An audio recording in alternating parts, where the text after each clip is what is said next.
Yourself with Sarah Dawkins. Episode 34 with guest Jehan Sattaur.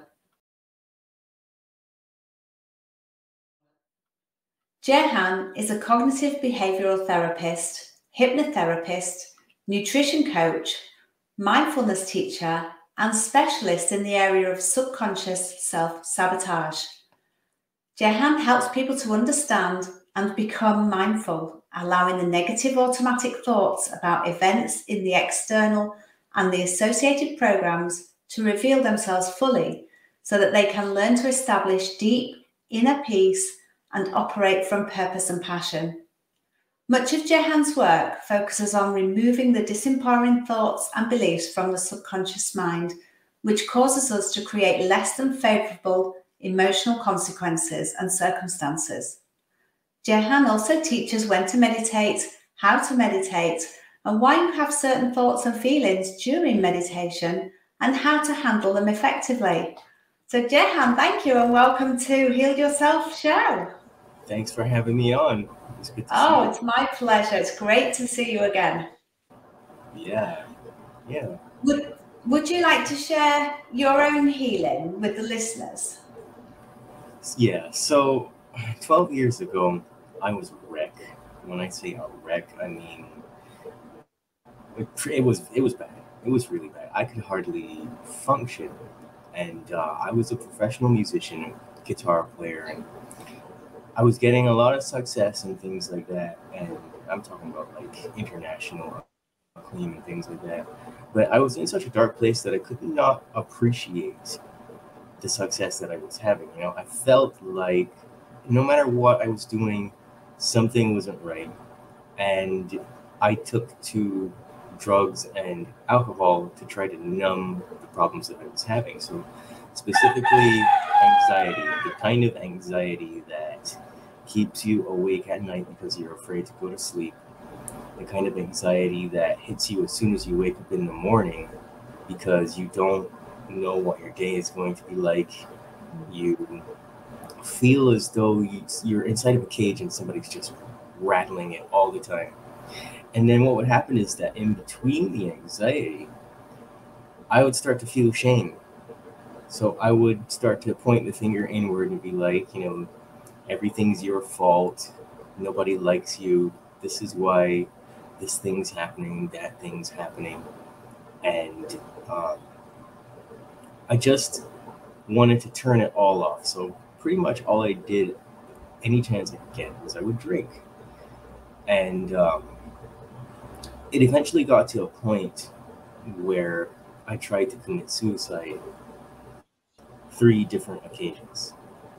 And that was when it all changed for me, because I'm not going to cuss on your show, but I actually heard myself say, I can't even kill myself. And there was some expletives in between there, And when I heard myself say that, I actually felt a shift. And I realized that I had to do something. I had to do something to try to fix the problem. And I never wanted to go to therapy or anything like that because I didn't want to be put on medication, because I just kind of saw that as being the same thing as what I was doing with the alcohol, was trying to turn it off and not actually enjoy my life. So, I mean, what else would you like for me to tell you? I'm sure you have questions about that. It's difficult, isn't it? Because I've been there and I've felt the suicidal depression feelings, and you do just turn inwards, don't you? And the world is dark and bleak, and you don't know how to interact with it. And I didn't even know how I was feeling, other than I was in a dark abyss. Is that where you were at, or did you feel something? That's exactly what it felt like. There was a numbness that accompanied everything. And that's what made it confusing, because when you were anxious, at least you felt something.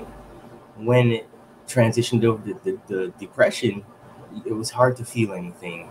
And sometimes the voices inside your head could be so harsh that the sting that comes with the emotion from that was just too much. And so what would I do? I would go out and drink again, or I would go to try to get some kind of drugs or something, and alcohol usually, to go along with it, because I was afraid of going to sleep.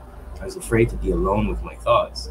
And so when I did that, I would just often just lock myself in a room and play my guitar, because I would be doing something, my attention would be focused on that, and I wouldn't have to think about anything. And I did a lot of writing in notebooks and stuff, and I would be unpacking things about what happened to me when I was younger. Because my dad was really, really abusive. He was an alcoholic as well. And one of the worst parts about being in that abyss, as you say, is that when you try to communicate to people how you feel, they undermine you. And a lot of them don't mean to, but I realized that as well. A lot of people in my surroundings, they weren't interested in helping, or they didn't have any insight to offer, you know? So that made it so much worse. Yeah, and I found I just went so into myself that I wasn't even really aware of what's going on outside of me. So and you know, people would say, reach out to me. My daughters always say, just ring me on the phone. And I'm like, would never even cross my mind, because I was so in myself. You know, I would hear the words, but they would then bounce off me, and I just couldn't reach out to anybody, and I couldn't see people reaching out to me, because I was just in this dark place. That does happen. Yeah. And what did you do on your healing journey? How did you start turning that around? Well, you know, fortunately, the instant I said what I said out loud, I can't even kill myself, right? I felt like there was a space in my mind that opened up. It's very difficult to describe what happened to the average person. You kind of had to be there. You kind of had to be in the feeling. So I kind of realized that I was in the driver's seat at this point, and the strangest thing happened. Like, somebody just handed me a book, and it was by Sylvia Brown, the psychic, and she was talking about meditation. And so I thought to myself, maybe I ought to try that. And I gave it my best shot, honestly, and it was terrible, because, you know, you're anxious and you can't really figure out how to center yourself. But I just knew that if I did that, everything would change. I don't know how I knew, but I just kept on with it. No matter what would happen, I would just try again and again and again. And eventually I started meditating for hours at a time. And what would happen is that I would learn to feel the emotions. And I'd spent a lot of time, honestly, just bawling my eyes out. Because for the first time, my subconscious mind had the opportunity to say a lot of things that was going on underneath the surface. And I was finally ready to listen. So it just became, it's kind of like throwing out the trash, honestly. You know, if you decide to move out of your house, you realize how much garbage you accumulated that you really didn't use, and you have to throw all that stuff out or give it away.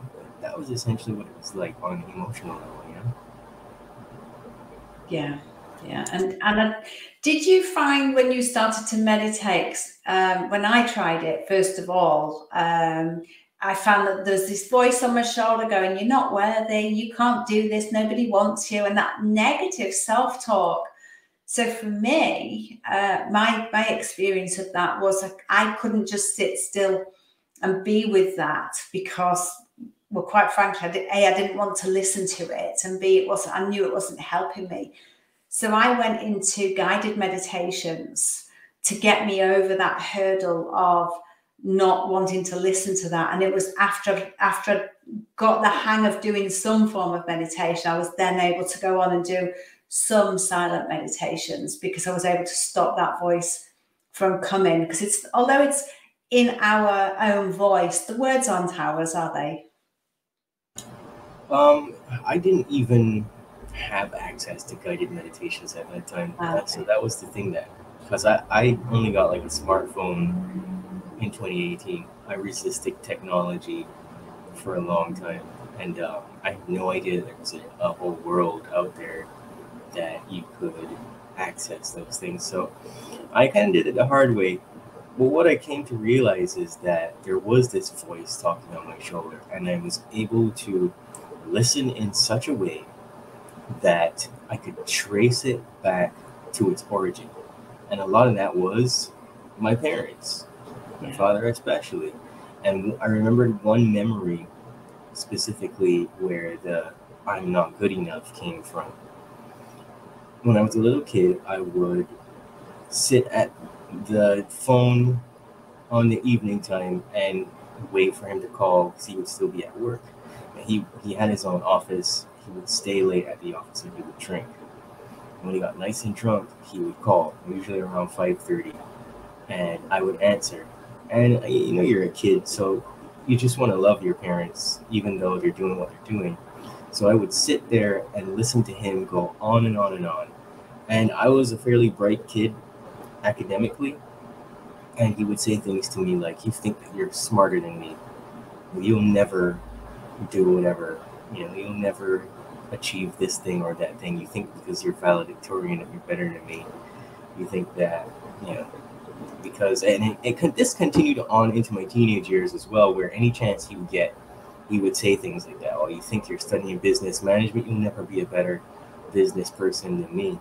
You'll never do this and you'll never do that right." And he's one of these people too, where nothing you did was ever done the right way. If you cooked spaghetti and it wasn't cooked specifically the way he liked it, it was a problem. He'd have a tantrum, So I was able to unpack that a lot of the stuff that he said was the source. And then, of course, the mind likes to make connections to things. So I started connecting all of the not enoughness to rejections that I had when I was a teenager, friendships, girlfriends, whatever. Yeah. And it's great that you saw that and you became the observer of your thoughts. When I tried to do it, I wasn't able to do that at that time. And I don't know how I found guided meditations. I really don't. But for me, that helped me over that time because I wasn't able to sit with those words because, like you, I was trying not to kill myself. I'd spent hours, days thinking of different ways to do it. But for me, it was so that I didn't leave a mess for my family to clean up. And I wanted something that was quick and easy that I wouldn't suffer. So when I had this negative voice on my shoulder, for me it was feeding into those suicidal thoughts. So I knew that I wasn't able to do that at that time. So the guided meditations got me over that part until I was a little bit further down my own healing journey. And then I was able to listen to those voices and, like yourself, acknowledge the origins of them. Yes, it's my voice in my head, but the words aren't mine. The words are other people's, get close people to me when I was a child. And saying things off the cuff, for me, it was more about, I think it was, they were trying to help me to grow and because back in those days, it was always the stick rather than the carrot. So I think it was my parents' way of trying to make me see things differently rather than nurturing. They did what only they knew, which must have come from their own childhood. So you can see once you start delving into the origins of the voices, the words inside your head, you can see the origins. And as we start to heal, we can give ourselves and others that compassion and unconditional love because we're all the product of our life's experiences. And until we become conscious of that, we can't make those changes. So it must have taken you a lot of strength to sit with those words, know it, and until you realize they're not your words, they're where they find the origin of them. Yeah, I wanted to give up every day. I'm sure. And that's a part of the reason why I do what I do now, because number one, when I did reach out to people, they didn't understand enough. They didn't have the insight. They've never gone through what I've been through. So they couldn't help me even if they tried. And two, because the guided meditation thing is so powerful, I wouldn't want anybody to have the experience of trial and failure that I did. And sometimes you need someone that can walk you through the steps, that can say to you, hey, okay, so tell me what's going on. What are you hearing? What are you seeing? Is there a smell? What is it? Let's unpack that together. And then a person feels safer because they have the opportunity to just open their eyes and come out of it and tell you, here's what I saw. And then you can kind of not tell the person what to do, because you never really want to do that. You just want to get them to self-realize. Just ask them questions about it, And it's comforting to have that. I never had that. So I try to do things that I had to learn to do for myself, for other people, so that they can also learn that it's not that hard to do. What you were saying about the origin of your pain, there's a great book called It Didn't Start With You. And I can't remember the author's name, but if you look up on Amazon, you'll find it, and it's really nice. Yeah, it's passed down through the generations, isn't it? Mm-hmm. Yeah. But it stops with us. Once we've become conscious of it, we can then make that conscious decision to not pass that forwards. But another thing as well, I think it's about validating your feelings. A lot of people, like you say, don't understand, and some people don't want to understand. But for most of us in this situation, it's about not being validated as a child. Your feelings or your words or your expressions not being validated, and parents saying, well, why did you do that? Why did you say that? Why do you think that? Don't be silly, stop crying, it'll be okay. It's that lack of validation. So when we reach out to people, we're just looking for validation. Like you say, we don't always want someone to give us an answer, and quite often there isn't an answer. We have to go inside and work that out for ourselves. But it's nice for someone to validate. I see you, I hear you, and know that you've been seen and heard. Yeah, absolutely. Absolutely. Because that's tough, being that unseen, unheard child. Yeah, and we both come from generations that were still raising their kids on children should be seen and not heard, which is a big programming mechanism for our parents, Yeah. That's not what I meant. I didn't mean to undermine your child. No, absolutely. But they are a product of their upbringing, and until they've become conscious, more than likely our parents had no idea of how to become conscious of their belief systems and their emotions to heal them. It was just on autopilot, I'm going to do this because that's the way it should be done, or that's the way it's always been done. Unless people become conscious of where their beliefs come from, then they can't make those changes. They will just continue to run doing what their parents did through the line. And once we become conscious, we can make that decision that actually this stops with me now, and I'm not going to perpetuate that trait. I'm going to change my words, I'm going to change my behaviors, and even my beliefs and thoughts about things. It's absolutely okay to change your thoughts and beliefs. They're not set in concrete. Yeah, absolutely. It's a dangerous thing, because if we understood how much stuff we did that didn't come from us, we would be greatly empowered beings, because we would have to take a non-aggressive look at the reasons why we do the things that we do, or think what we think, and we would just be able to let it go. But most people, unfortunately, they're either not exposed to the information, they're not receptive to the information, or they're not in a space where even if they heard it, it would make sense to them at that time, just because of all the programming. And one of the things that I tell people is that not everything comes from childhood. There's things that, all that stuff when we talk about from conception to about age of 7, that's just your core belief. That's everything that we kind of accept from the environment around us up until we're about 7 years old, because we're just trying to survive and onboarding all of this stuff really quickly. Even when we're in the womb, we're taking this stuff in. But then there's things that kind of come in on a genetic level, essentially, and it's carried over from our ancestors, and it's just kind of added to our genes, and that's what's stored in what they call the morphogenetic field of intelligence around the body.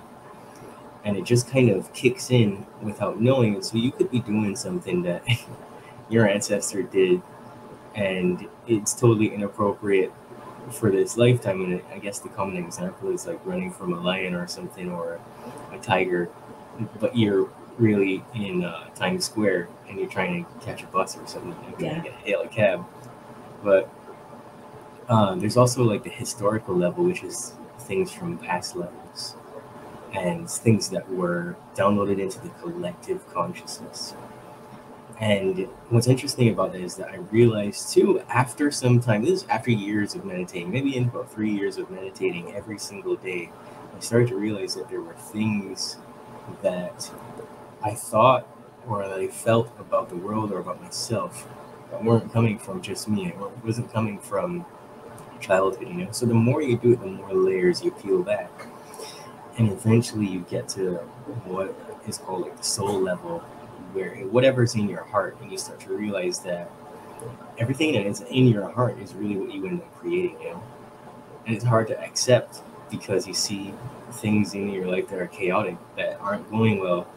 You realize that there's some things that you have to rewire, you know? So it's an interesting journey. It is, for sure. For sure. And we, you know, if we're not sure of what's going on in our subconscious mind, we only have to look at our world around us, because it's a reflection of our subconscious mind. So if there's something we want to change in the conscious, there's something equally in the subconscious that goes alongside it as well. Yeah, it's true. The subconscious mind is something else. I'm telling you, I've been fascinated with it from day one.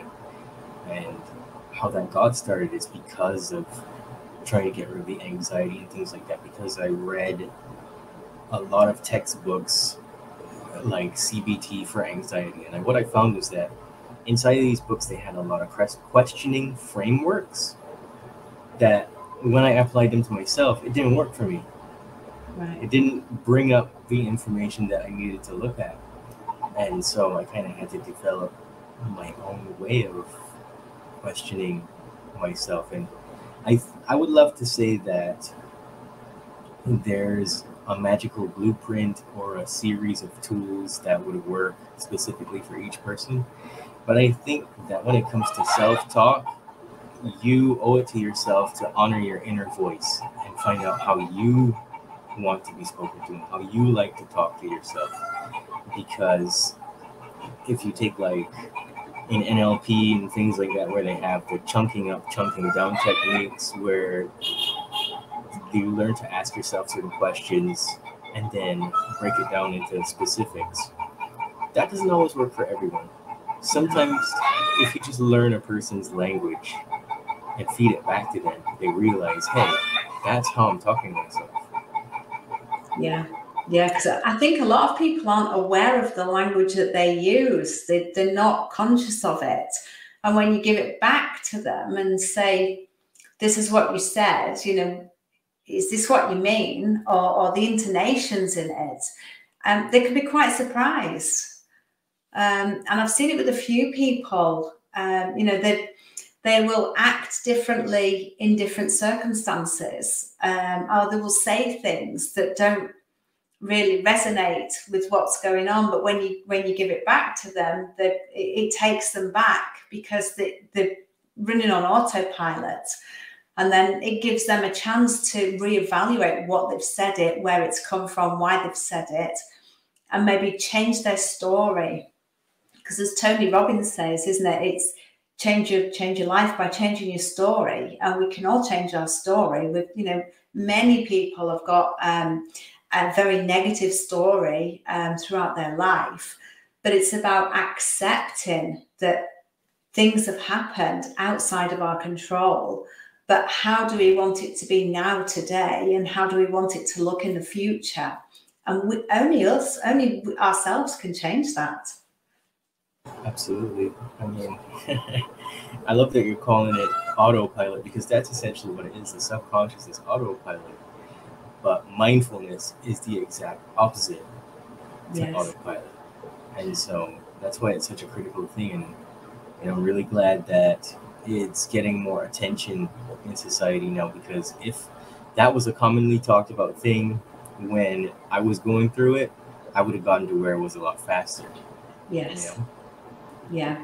And funnily enough, I stumbled upon mindfulness by accident when I was out walking my dog in the depths of my deep depression. Not my deep depression, the deep depression that I was in, because it wasn't mine to own. And I just suddenly noticed one day that there was like buds and leaves on the trees, and I could hear the wind in the branches and the stream. And before that, I was in such a deep, dark hole that I wasn't even aware of it. So I stumbled upon it. It was only later through my healing I realized that's what was happening. But do you want to elaborate more on mindfulness? Right. Yeah, I'm so glad you said that, because the same experience happened to me. Like, there was an awareness of nature and the vibrance. Snow fell for the first time when I saw it, and I was like, this is beautiful. Where's this been my whole life? And something as simple as that, it clicked for me. I can enjoy this. Whereas before, I just didn't see it. The rain would fall and it would just be water falling from the sky. And people who haven't experienced that think that's ridiculous, you know? But that's what really happens to you when you numb yourself out. Yeah. So yeah, mindfulness is just like I like to say it's a Swiss Army knife for consciousness. Oh, I like it, yeah. And I always refer people to a few books. First one is Power versus Force by Dr. David Hawkins. Because what he does is he breaks down the states of consciousness. And so at the very lowest level, you have things like shame and guilt and stuff like that. And then at the highest level, you have things like love and enlightenment. Somewhere in the middle, there's what's called neutrality. But then you realize that shortly under neutrality is actually anger.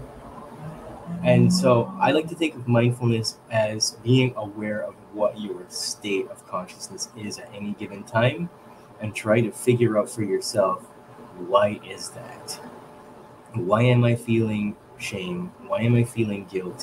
Why am I angry? Because even in psychology, we have that scale by Elizabeth Kubler-Ross that shows you the change curve, and anger is one of those levels that you have to go through when you experience something. If you don't pass through anger, you don't resolve it.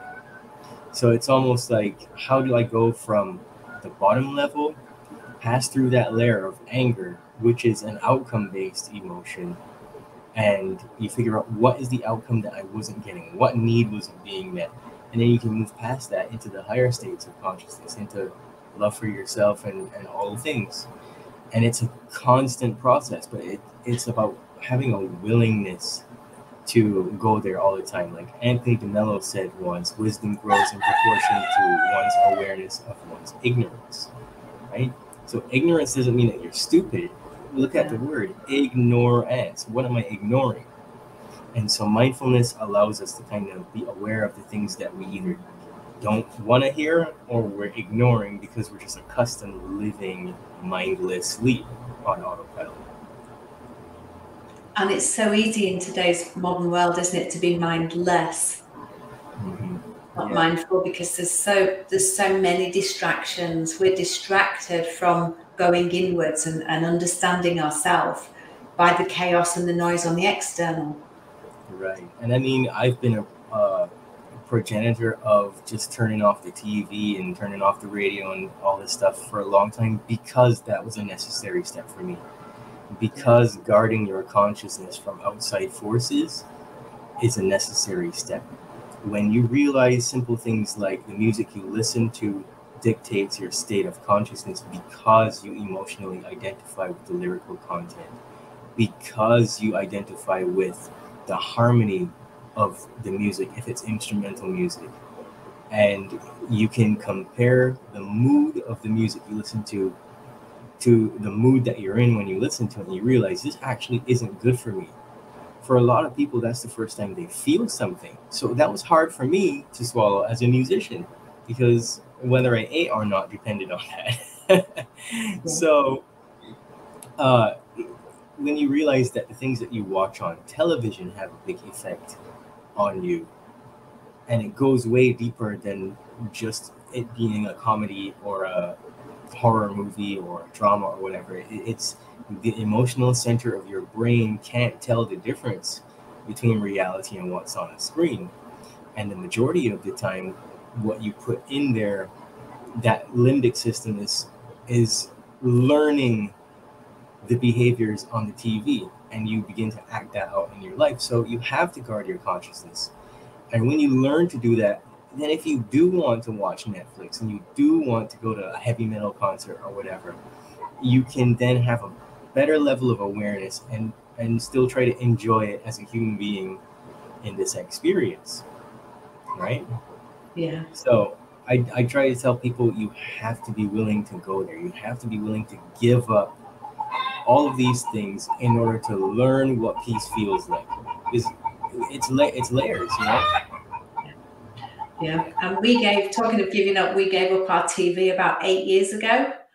And we don't have a radio. But I do like to listen to songs when I'm in the car.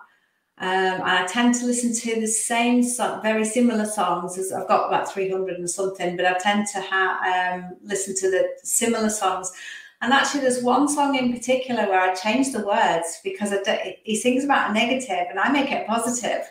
So I'm using his words, but I'm adding an extra word in it. I can't remember the line now, but I know when I hear the song, I'm like, I'm not going to sing his words. I'm going to change it to my words, because it's much more positive. It's an upbeat song.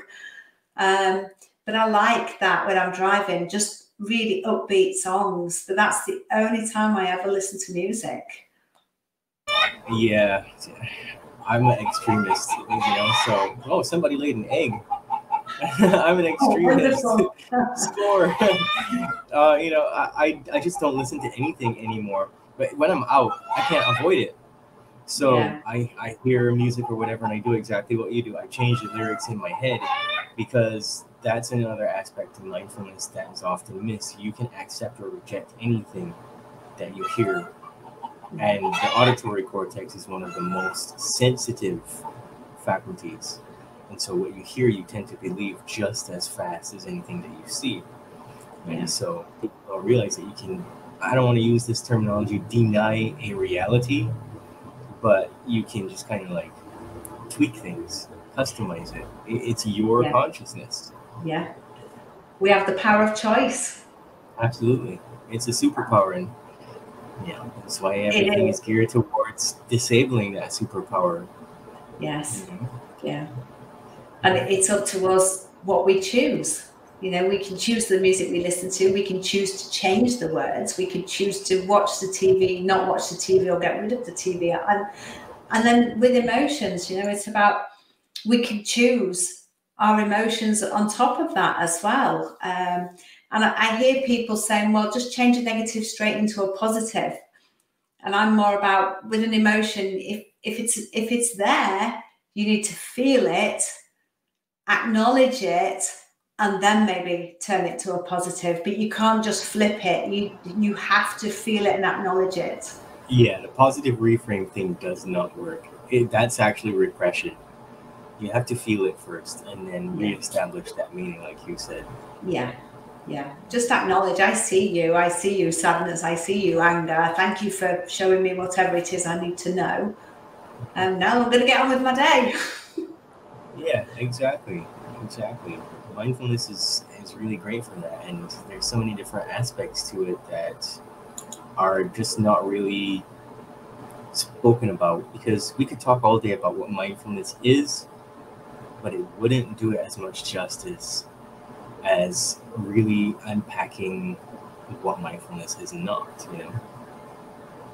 So it's not doing the positive reframe. It's not ignoring your emotions.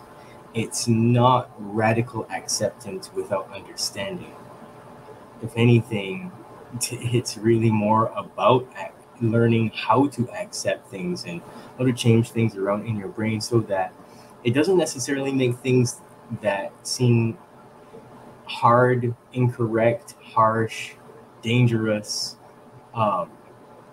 terrible, all the negative descriptions. It's not about ignoring the reality of those things. It's about learning to accept those things and making peace with the way that things and people in the world is, because we do live in that dualistic reality. There's always going to be this darker side of the coin or the equation that it's going to be tough to look at, but that's where the peace is, that's where the trust is, that's where the patience is, that's where the non-judgment is.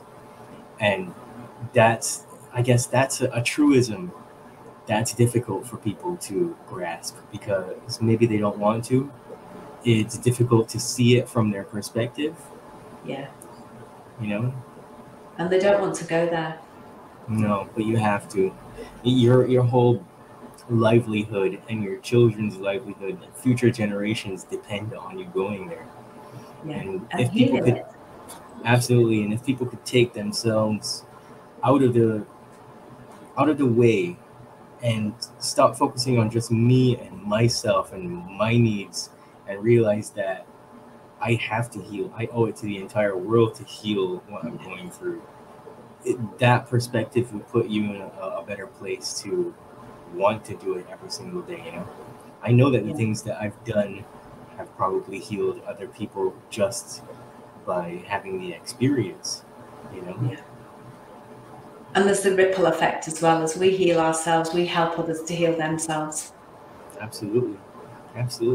There's a tendency that once you gain insight on something, someone's going to come along that's going through that same thing, and it's up to you to recognize that and say, well, hey, let's go this direction. I've already been in that space. Yeah. Thank you, Jehan. And could you share one tip that somebody could take away with them today from listening to you on how they can help themselves today? I would say the old adage, seek first to understand. Every time something comes up, say to yourself in your head, stop. There's something that I need to understand about this. It's probably beyond what I can see right now. What do I need to understand? And then just wait. Wait and listen to what your voices have to say about that. You'll find that you come to many understandings about whatever it is, from the smallest thing to the biggest thing. Wonderful. Thank you for that. Thank you for sharing your own healing and your wisdom with myself and everyone who's listening. And where can the listeners find you, Jehan? So you can find me at my website, jehansattaur.com. I'll spell that JehanSattaur, or on Instagram at JehanSattaur. And you can also send me an email directly, two places, jehantwsattaur@gmail.com or selfsabotageinfo@proton.me. Wonderful. Thank you so much for being on the Heal Yourself show. It's been a pleasure to speak to you. Thank you so much for having me, Sarah.